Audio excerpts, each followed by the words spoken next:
Oh, look who's back, tanned and refreshed. Hi. It's Rekha. He's telling you if you're going to go on vacation, you have to take us with you. I know. Next time, let's do it. Oh, we would have so much fun rocking out in the grill. Was it Irie? It was Irie, man. It was totally. Let me lose about 40 pounds first, and then we'll go. You know, it doesn't matter. You see every body type, every size, people just having fun. In fact, one of the things that I love about the Jamaicans, and I noticed it especially this year, is how they just rock their bodies regardless of what size they are, and they're really there's this one woman who's leading activities at the place that we were staying.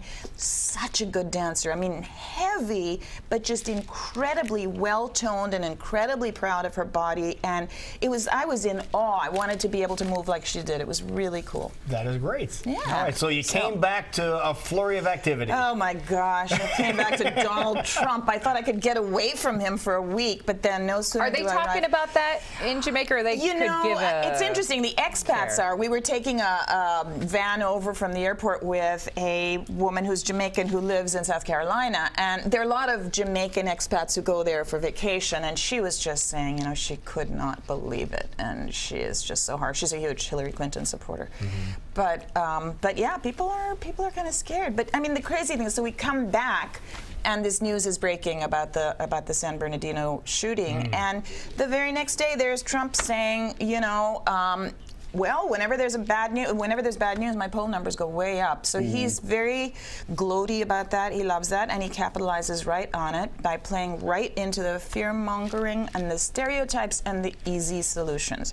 The latest, I mean, his previous easy solutions after Paris were things like making a national database of all Muslims, and what were the other things he proposed? God, there were several that were really onerous. But now he wants to block every Muslim from coming in.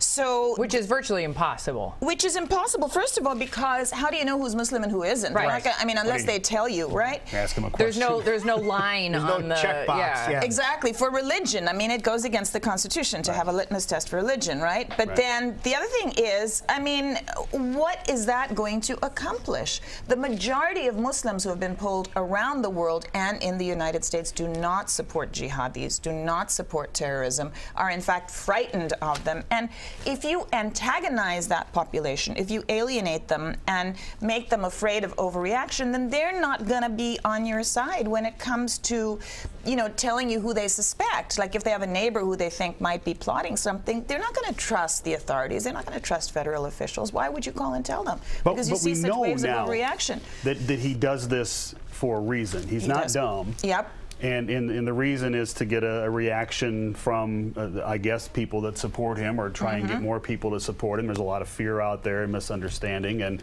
and as he says, every time it happens, his numbers go up. Right. So he absolutely milks it. I mean, you almost would think that he might be orchestrating some of these events. Of course, I wouldn't go so far as to say that, but it works very well for him when there's a tragedy, because people get afraid, and when people get afraid, then they're more likely to turn on their neighbors and get paranoid. And he's playing right into that. And unfortunately, you know, he's also playing to people who are not very well informed about the world, about how it works, about the answers. You know, instead of saying we have to do the tough work of intelligence building to find out who's a threat in this country, or who is coming in as a threat, he's saying, you know, just keep all the Muslims out, narrow it down to their religion. But this is not about religion. Jihadism is not about religion. It's violent terrorism that has a political agenda, not a religious agenda. It's people distorting religion in the same way that some Christians have done, you know, to promote hatred. I don't know that I entirely agree with that, because, for instance, I read an article in The Atlantic a couple weeks ago, very well done,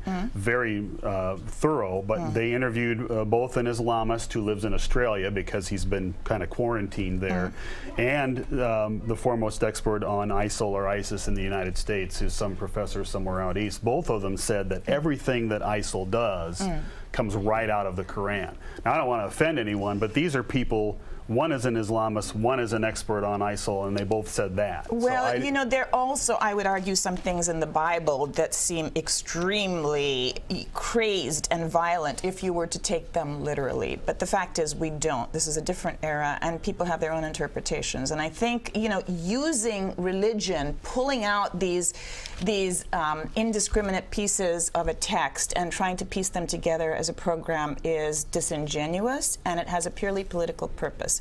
And every time, I mean, here's the problem.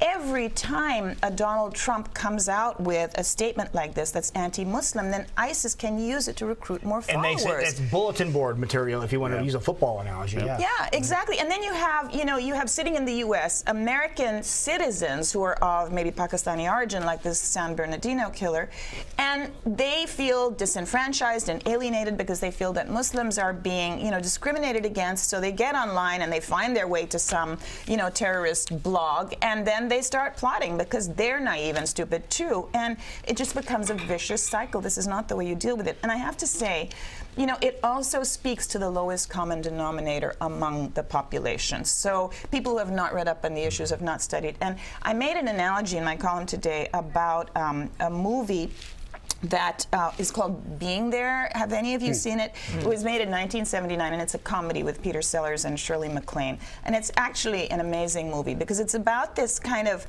real dumbbell who is a gardener. He has a very low IQ. He works as a gardener in an estate. And the estate owner dies, and he's put out, and he has no place to go. But somehow, and he doesn't know anything except for television and gardening. So as he encounters people, he speaks to them in the language of gardening and TV. And they think he's brilliant. They think he's a genius because he has these simple, gentle, homespun solutions to things.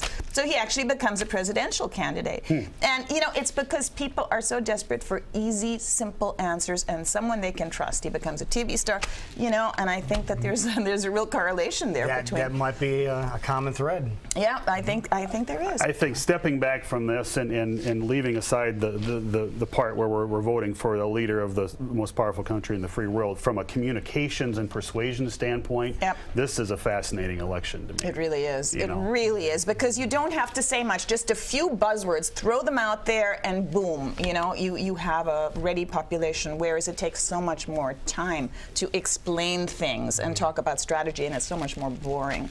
Trump just seems in command and in control. All right, Trump Make America Hate Again, the cartoon at the top of the column here. Just check that out. Great cartoon. Thank you, Rekha. Show it to us right there. There you go. Check this out. Unreal. All right, thank you so much. Thank you.